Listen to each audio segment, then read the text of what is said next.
I started discus through school.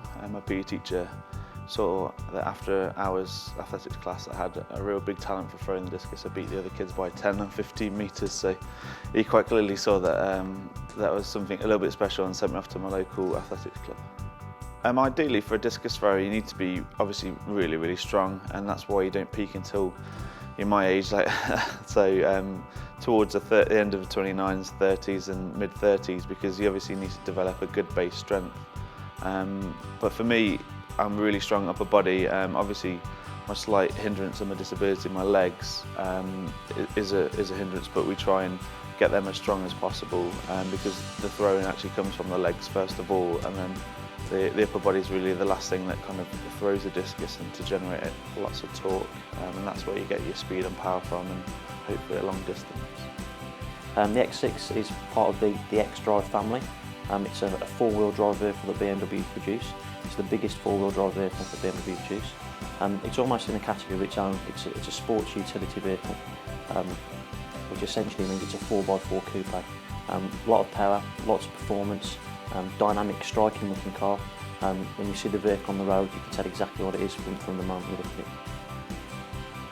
This winter we've really worked on strength, trying to build in a big amount of core strength, but it generally is quite strange. As you go on year, then you just get stronger and stronger and stronger, like God forbid injuries and stuff, but like the strength levels now are almost peak, and then with the speed and agility, that's kind of something that we work through for months towards the major games. And for me as a discus thrower, like speed is really key, because I'm not 130 kilos and 6'6" like some of the big Russian able-bodied guys, and that's where they get their big throws from, is because they're such big units, where for me I need to be fast and I need to be relatively strong but also light as well. With the X6, acceleration is always important.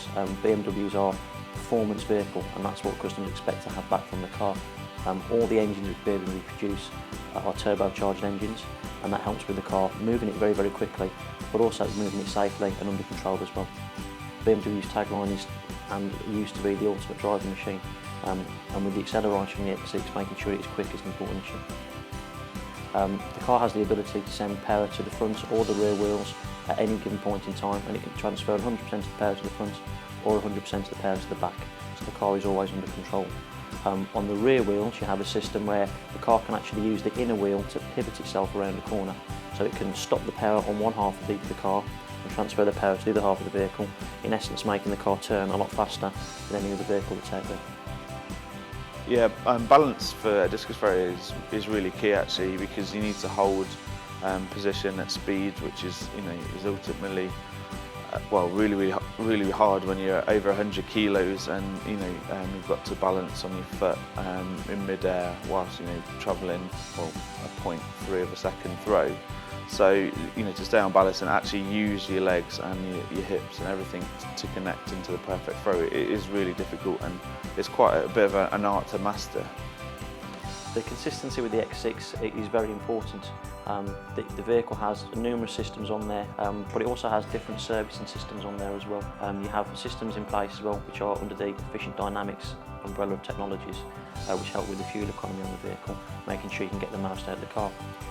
In relation to Olympic athletes, the fuel economy is almost like stamina, that the car needs to be able to go on and on and on, like an athlete needs to be able to go on and on and on. And with the Efficient Dynamics technology on the vehicle, with the optimum amount of fuel, you can get the car and keep the car going for as long as possible. Having a home games in London 2012 would just be unreal. Just thinking about Beijing was having 90,000 people there, and having 80,000 people in London will be immense, but they're all going to be British and cheering for us, where in China they were quite fierce and not cheering for you. So to have that, and obviously to have friends and family and home support, and just to have the whole ethos around it being a home games, and it's just going to be really something special.